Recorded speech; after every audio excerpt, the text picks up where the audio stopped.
اللہ کے رسول صلی اللہ علیہ وسلم فرماتے ہیں میں نے سب سے زیادہ دردناک عذاب، مفہوم حدیث ہے، سب سے زیادہ دردناک عذاب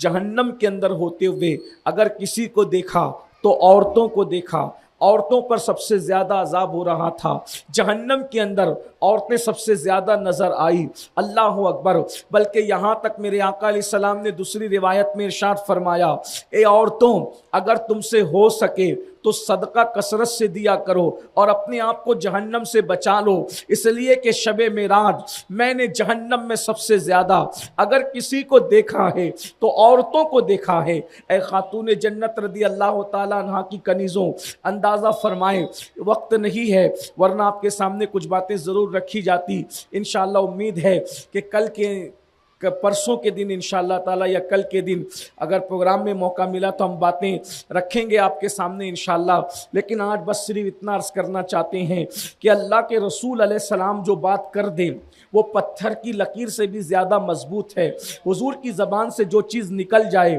اس میں کبھی شک نہیں کرنا، کبھی شک ہو بھی نہیں سکتا۔ جب اللہ کے رسول نے فرما دیا کہ جہنم میں سب سے زیادہ میں نے عورتوں کو دیکھا تو اللہ اکبر، اس کا مطلب یہ ہے کہ عورتیں سب سے زیادہ جہنم میں جائیں گی۔ اے خاتون جنت کی کنیزوں، اس لیے اپنے آپ کو جہنم سے بچانے کی کوشش کرو۔ کیسے جہنم سے بچ سکتی ہو؟ چند اعمال آپ کو بتا دیے جاتے ہیں، اس کے بعد بات پوری کرتے ہیں۔ نمبر 1، نماز کی پابندی کرو، اس لیے کہ عورتیں اکثریت کے ساتھ نماز نہیں پڑھتی، اور نماز نہیں پڑھنے کی وجہ ہمیں سمجھ میں بھی آتی ہے۔ عورتیں نماز شروع کرتی ہے، نماز شروع کرنے کے بعد پھر کچھ دن ایسے ہوتے ہیں جس میں اس کو نماز معاف ہوتی ہے، 3 دن 5 دن 7 دن اب وہ نماز نہیں پڑھ رہی ہے تو اس میں اس کی عادت ٹوٹ جاتی ہے، پھر اس کے بعد جو ہے وہ نماز کے ایام آتے ہیں تب بھی وہ نماز کی طرف کنٹینیو نہیں کر پاتی۔ تو ایسے میں بہنوں کو مشورہ یہ ہے، اگر آپ مجھ سے بڑی ہے تو بڑی بہن، اگر چھوٹی ہے تو چھوٹی بہن کی طرح میں آپ کو ایک مشورہ دینا چاہتا ہوں، جن دنوں نماز معاف ہے ان دنوں بھی آپ وضو کریں، اور وضو کرنے کے بعد 10 منٹ مصلی پر بیٹھ کر درود اور ذکر کریں تو آپ کی نماز کی عادت قائم رہے گی۔ اس سے یہ ہوگا کہ نماز کی عادت چھوٹے گی نہیں، اس طرح آپ کی نماز مسلسل جاری رہے گی۔ اے خاتون جنت رضی اللہ تعالیٰ عنہ کی کنیزوں، یاد رکھنا اس دنیا کے اندر میں ہو یا آپ یا دنیا میں کوئی بھی انسان ہمیشہ رہنے کے لیے نہیں آیا ہے۔ ہم نے کئی لوگوں کو مرتے دیکھا ہے، کئی لوگوں کے جنازے اٹھتے دیکھے ہیں، کئی لوگوں کو دنیا سے جاتے دیکھا ہے، ہم بھی اسی طرح دنیا سے چلے جائیں گے۔ یاد رکھنا ایسا ضروری نہیں ہے کہ بڑھاپے میں ہی ہم دنیا سے جائیں گے، یاد رکھیے آنے میں ترتیب ہے، پہلے دادی آتی ہے، پھر جو ہے وہ بیٹی آتی ہے، پھر پوتی آتی ہے، پھر بیٹا آتا ہے، نواسا آتا ہے، یہ ترتیب ہے، یعنی پہلے ماں آئے گی، پھر بچے آئیں گے، پھر پوتا پوتی آئیں گے، لیکن جانے میں کوئی ترتیب نہیں ہے، پہلے پوتی بھی جا سکتی ہے، پہلے بیٹی بھی جا سکتی ہے۔ جوانی میں کتنی عورتوں کو موت آئی، سب حیرت کرتے رہ گئے، ارے ابھی تو کھانا پکا رہی تھی، ابھی دنیا سے چلی گئی، ابھی تو بیٹھی تھی، ابھی تو دنیا سے چلی گئی، ارے ابھی تھوڑی دیر پہلے مجھ سے بات کر رہی تھی،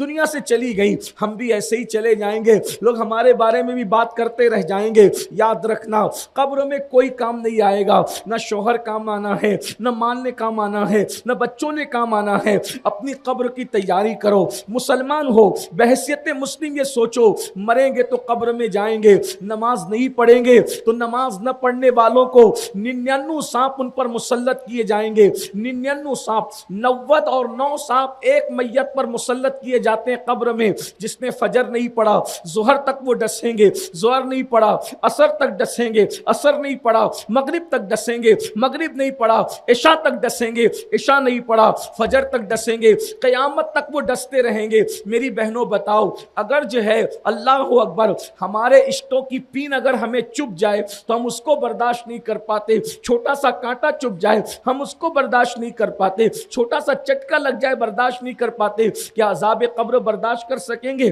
نہیں کر سکیں گے۔ اس لیے جب رسول اللہ نے فرما دیا کہ عورتوں کو میں نے جہنم میں زیادہ دیکھا، خدارا نمازی بن جاؤ۔ نماز پڑھنے کے لیے صرف 10 منٹ کا ٹائم لگتا ہے، نماز کی پابندی کرو، پہلی چیز۔ نمبر 2، جو آپ کو گھر کا خرچہ ملتا ہے اس میں سے کوشش کرو 1 روپیہ ہی صحیح، 2 روپیہ ہی صحیح آپ صدقہ نکالیے، اس لیے کہ صدقہ اللہ کے غضب کو